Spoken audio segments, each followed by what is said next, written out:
será un profeta como Moisés, y a él lo escucharás. Levantaré para ellos de entre sus hermanos a un profeta como tú, y pondré mis palabras. Quiero que captes esto ahora. Pondré mis palabras en su boca. En otras palabras, dentro de su santuario, dentro del lugar santísimo. Su cuerpo es como el santuario que guarda la voz de Dios. Ahora, si guardara la voz de Dios, eso significa que las personas judías en esa sinagoga cantaban una canción a Dios para prepararse para recibir la palabra de Dios o al mismísimo Dios en su interior. Y el que vendrá obviamente será más grande que Moisés. Moisés no pudo hacer esto, debía ser alguien que viniera. Y el que vendrá les dirá todo lo que yo le mandé. Y luego hay ciertas consecuencias si no obedeces lo que él diga. Si alguien no presta oído a las palabras que el profeta proclame en mi nombre, yo, es Dios quien habla, yo mismo le pediré cuentas. Eso es muy serio. Ahora, el que vendrá y que morará en nuestro cuerpo, que será un lugar santísimo, es el Mesías. Y la sombra perfecta del Mesías era el sistema entero del sacrificio de animales en el templo. Tomaban un cordero inmaculado y éste moría por los pecados en el Yom Kippur. Y lo llamamos sustituto. En otras palabras, el animal moría por nuestros pecados cada año. Y en Génesis 22:8, Abraham sacrificaría a Isaac y Abraham dijo, diciéndole a Isaac, Dios mismo proveerá el cordero para el holocausto. En otras palabras, Dios preparará sobrenaturalmente al cordero para la sustitución, pero este será más grande que Moisés y será el sustituto para el sacrificio por los pecados y durará la eternidad.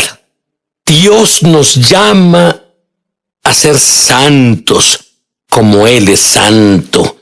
Y no solo nos llama a caminar en santidad, y la única manera de hacerlo es si Dios mismo está dentro de nosotros, el lugar santísimo en nuestro cuerpo. Y Él va a prepararnos con un don maravilloso para tener la habilidad sobrenatural de caminar en lo que Él nos pida.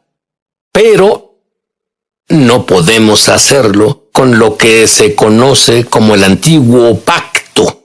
¿Por qué no podemos? El templo se destruyó en el 70 DC, pero no temas. Dios nunca nos deja sin salida, un camino para ser santos. Él dice en el profeta Jeremías que viene un nuevo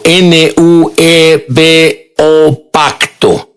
De hecho, él lo compara con el antiguo, dice en Jeremías capítulo 31, versículos del 31 al 34, vienen días, dice el Señor, en que haré un nuevo pacto con el pueblo de Israel y con la tribu de Judá. No será un pacto como el que hice con sus ancestros, el día en que los tomé de la mano y los saqué de Egipto, ya que ellos lo quebrantaron, a pesar de que los amaba como un esposo ama a su esposa, dice el Señor.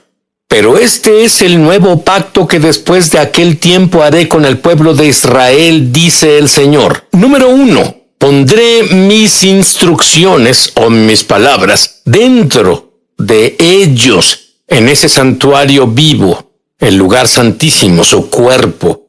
Ese es el número 1. E incluso lo escribiré en sus corazones, dentro de su lugar santísimo. Número 2.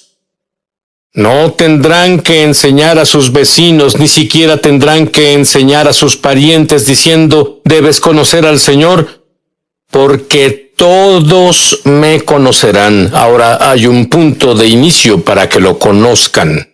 Y ese punto de inicio es cuando la palabra de Dios o Dios mismo vive dentro de ti. Luego el tercero, si eso es suficiente, como el Pesaj, la Pascua. Pero el tercer beneficio, de acuerdo a Jeremías, es: yo les perdonaré sus iniquidades y nunca más me acordaré de sus pecados. Bueno, debíamos tener el Yom Kippur cada año, pero Dios dijo: vendrá un sacrificio donde que el más grande que Moisés o el Mesías no se acordará más de nuestros pecados, no solo serán cubiertos, serán eliminados. Se explica en el libro de Gálatas, 3 capítulo, el versículo 24, de manera que la ley ha sido nuestro ayo para llevarnos a Cristo, a fin de que fuésemos justificados por la fe. Y justificado es un término legal que significa exonerar. Fuimos exonerados del todo, somos libres. Se nos declaró inocentes en la corte celestial. Evangelio significa buenas nuevas. La buena nueva es la historia de amor de Dios, de la restauración de la humanidad. Tú debes saber que mi padre nació en Polonia y el símbolo de gran antisemitismo para él era el cristianismo. Así que cuando me volví un creyente del Mesías, un creyente públicamente del Mesías, él no pudo entenderlo, no tenía sentido para él y no me permitió explicárselo, pero un día él dijo: bien, muéstrame por qué este Jesús es el Mesías. Y fui a una profecía hecha por el profeta judío Isaías, y esto es lo que leí. En Isaías capítulo 53, versículo 1, y solo llegué al versículo 11. ¿Quién ha creído a nuestro mensaje? En otras palabras, ¿quién creerá el reporte del profeta? Y era Isaías hablando: ¿quién ha creído nuestro mensaje? ¿A quién se le ha revelado el poder del Señor? Creció en su presencia como vástago tierno, como raíz de tierra seca. En otras palabras, habrá un nacimiento milagroso. No había en él belleza ni majestad alguna. No era atractivo y nada en su apariencia lo hacía deseable, despreciado y rechazado por los hombres, varón de dolores, y cargó con nuestras enfermedades. Ahora, en hebreo noté que en la Biblia cristiana tal vez no diga eso, pero el hebreo en realidad dice dolores y enfermedades. En otras palabras, no solo los pecados entran en esto, sino los dolores y enfermedades de la humanidad, y como aquel al que damos la espalda fue despreciado, y nosotros, el pueblo judío, no lo apreció. Soportó enfermedades, no eran suyas, soportó las nuestras y cargó los dolores. Pero nosotros lo consideramos herido, golpeado por Dios y humillado. Pensamos que Dios lo castigaba, pero fue traspasado por nuestras rebeliones y molido por nuestras iniquidades. Sobre él recayó la sanción o el castigo, precio de nuestra paz en él. Y luego las buenas nuevas. Y por sus heridas, sabes que cuando tienes heridas, sale sangre del cuerpo humano. Así que por sus heridas, con su sangre, con esa sustitución, con ese sacrificio, nosotros, el pueblo judío, no será sanado. Fuimos sanados. Como ovejas nos perdimos. Esto se escribió 800 años antes de que el Mesías viniera a la tierra. Y del profeta Isaías: andábamos perdidos como ovejas. Cada uno seguía su propio camino. Y el Señor hizo recaer sobre él la iniquidad de todos nosotros, maltratado y humillado. Ni siquiera abrió su boca. ¿Te imaginas ser oprimido? Fue peor que la opresión. Las Escrituras lo dicen, que fue golpeado duro. Nadie se preocupó.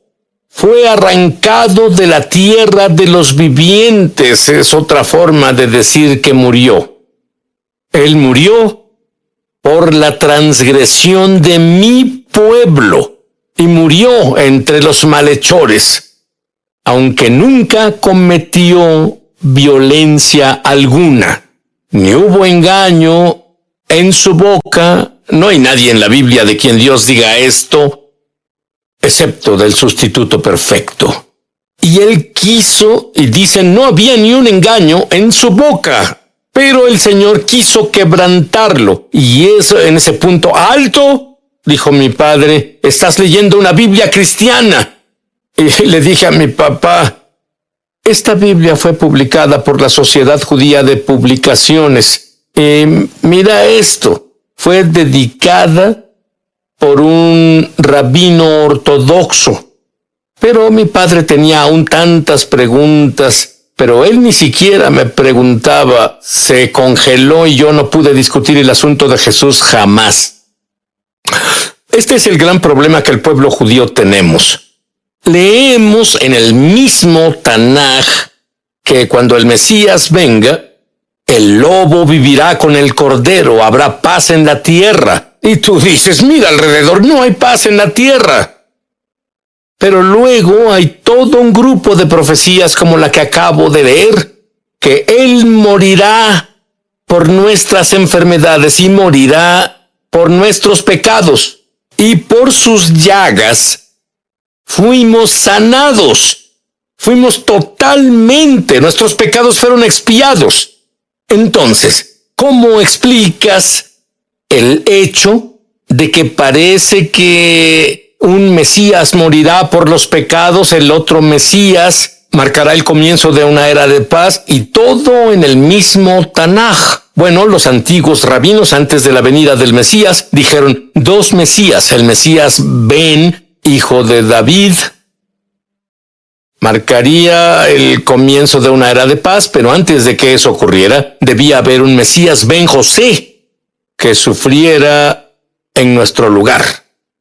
Y si en lugar de dos Mesías, ¿qué tal un Mesías con dos apariciones? Una para hacernos un santuario, un lugar santísimo para Dios.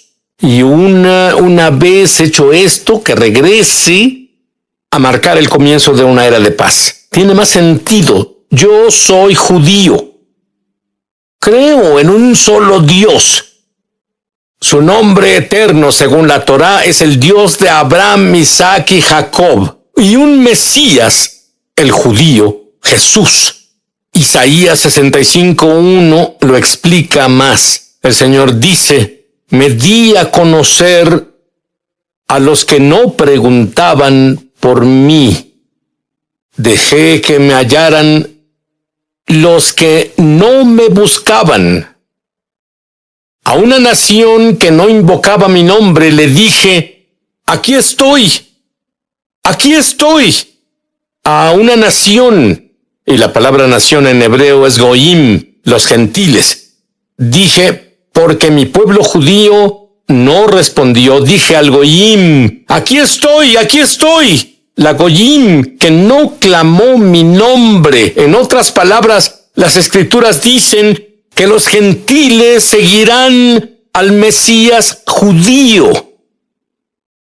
Yo creo en un Dios, el Dios de Abraham, Isaac y Jacob, y en un Mesías, el judío, Jesús. Hay un problema. Tanto para judíos y gentiles, todos somos la misma raza, la raza humana. Se revela en Salmo 143, versículo 2. No lleves a juicio a tu siervo, pues ante ti nadie judío o gentil, ninguno vivo es justo. Pero Job 1:8, él era muy justo. Dice, luego el Señor preguntó a Satanás, él presumía Job. Él dijo, ¿no has considerado a mi siervo Job? Que no hay otro como él en la tierra.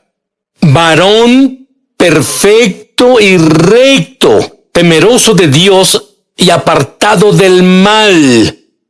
Pero luego Job, capítulo 42, versículos 5 y 6.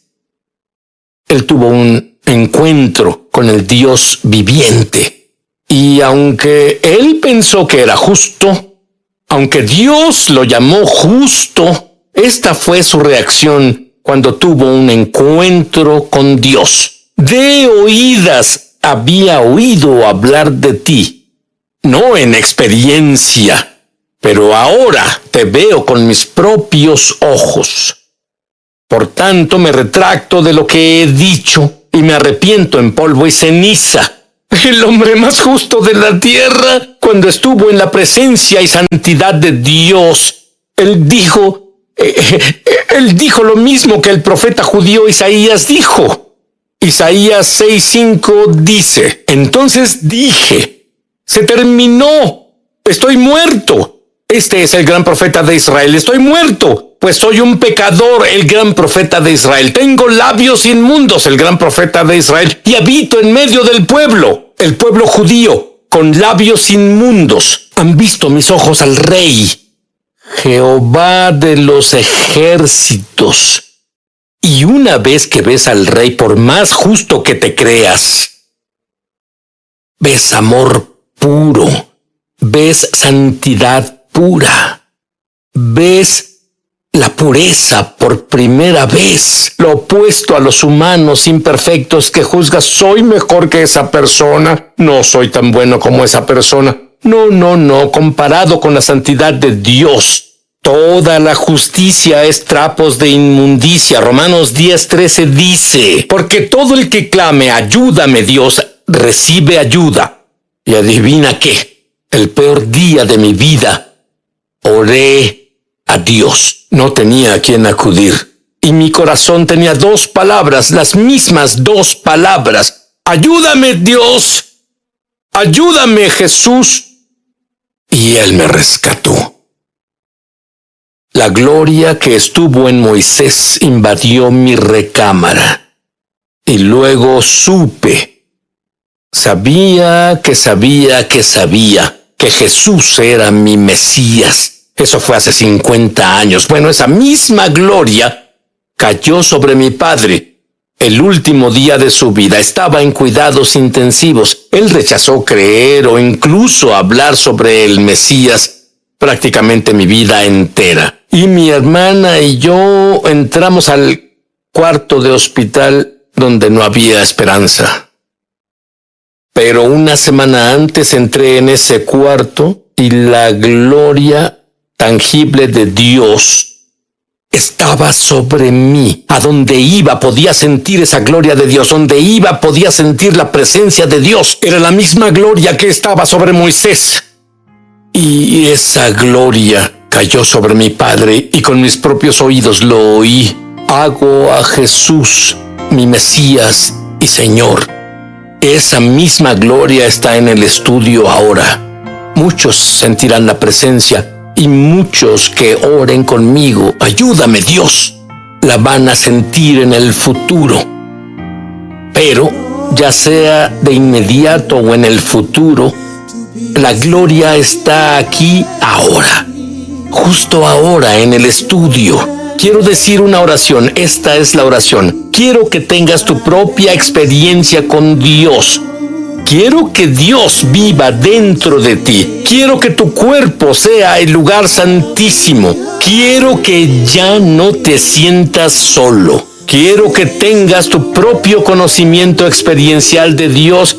Y si dices esto en voz alta, ahí donde estás, y lo dices desde el fondo de tu corazón, Dios que está afuera entrará en ti y tu cuerpo se volverá un santuario para Dios, un lugar sagrado repite en voz alta: querido Dios, he cometido muchos errores de los que me arrepiento.